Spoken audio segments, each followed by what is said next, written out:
Shalom Chavrim, I'm Stephen Benoon. You're watching Israeli News Live. Just a quick take here, friends, of the broadcast this evening.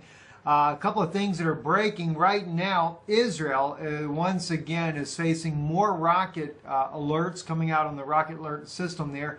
I quickly jumped over to Israel National News. Still, nothing seems to be on their page there yet about this, other than just other news going on. Arab MKs joined protests against, as they call it, Snake Trump. But there has been, yet again, rockets fired into Israel, and this time towards Ashkelon and a couple of other places. So it appears to be at least 3, maybe 4 rockets have been fired into Israel. More than likely, I would assume, from Gaza. The tensions are definitely high between Gaza and Israel. Looks like there's definitely going to be another Gaza-Israel war, but Hezbollah also speaking about that they're going to safeguard Jerusalem. And at the same time, President Erdogan of Turkey is saying that the Arab nations are not tough enough or strong enough to stand up against Israel or against the United States in this case here. Let me just quickly go over here and look at that article there with Erdogan. It says right here, afraid of U.S., Turkey slams weak response of some Arab countries to Trump's Jerusalem move. This is what President Erdogan was saying. There was a lot of strong reaction from the highest level. Some countries, however, have shown a very weak response, it seems, that some countries are very timid since the decision came from the country. The U.S., the minister told NTV broadcaster on Tuesday, adding that such countries were afraid of challenging the U.S. and its superpower mentality. Another kind of interesting article there, too, I wanted to bring back to attention there. I didn't really get a chance to speak on this very much. Russian warplane and troops arrive home after Syrian missions accomplished. And I really question whether or not President Putin has pulled out because of mission accomplished. I am really beginning to wonder, especially since this was a surprise announcement, that President Putin was moving his forces out of Syria after President Trump's latest decision. I do believe this is a New World Order move, and it's something you may not realize or think about. Even President Trump declaring Jerusalem Israel's capital inadvertently could be a New World Order move. And let me explain to you why. Then we're going to jump over to North Korea. Let's jump into Micah.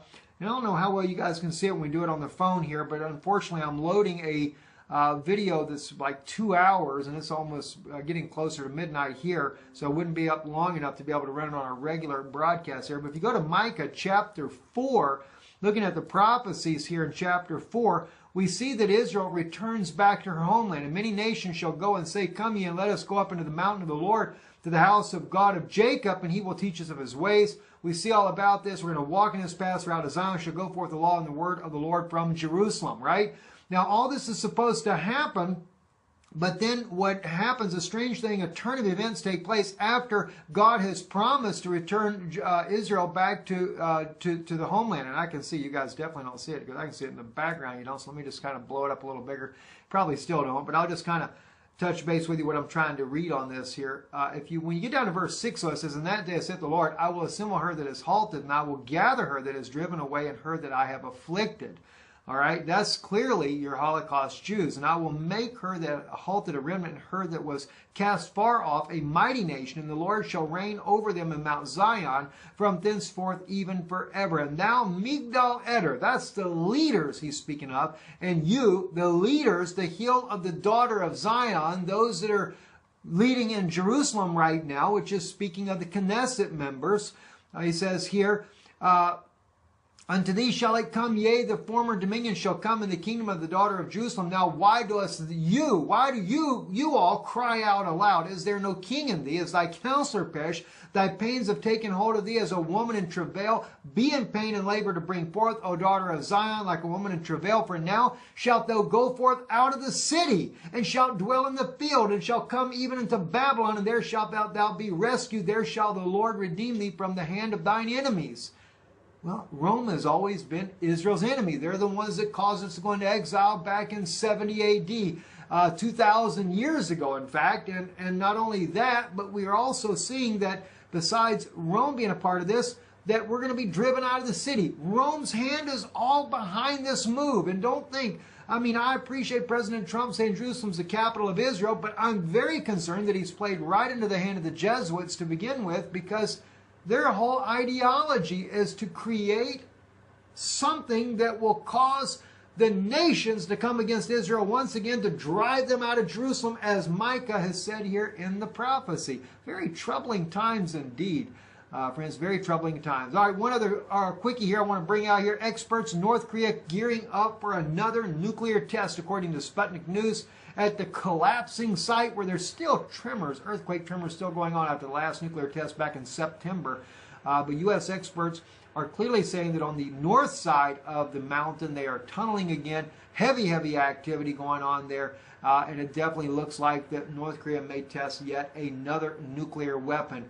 Will the U.S. stand by and allow that to happen? I don't know. And one last bit of information. You know, President Trump has been boasting about, what was it, a 3% increase in the U.S. budget, that the economy is improving, and I appreciate those remarks.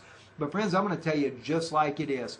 When we came to Europe here 3 years ago after leaving Israel, the dollar was at a much higher value.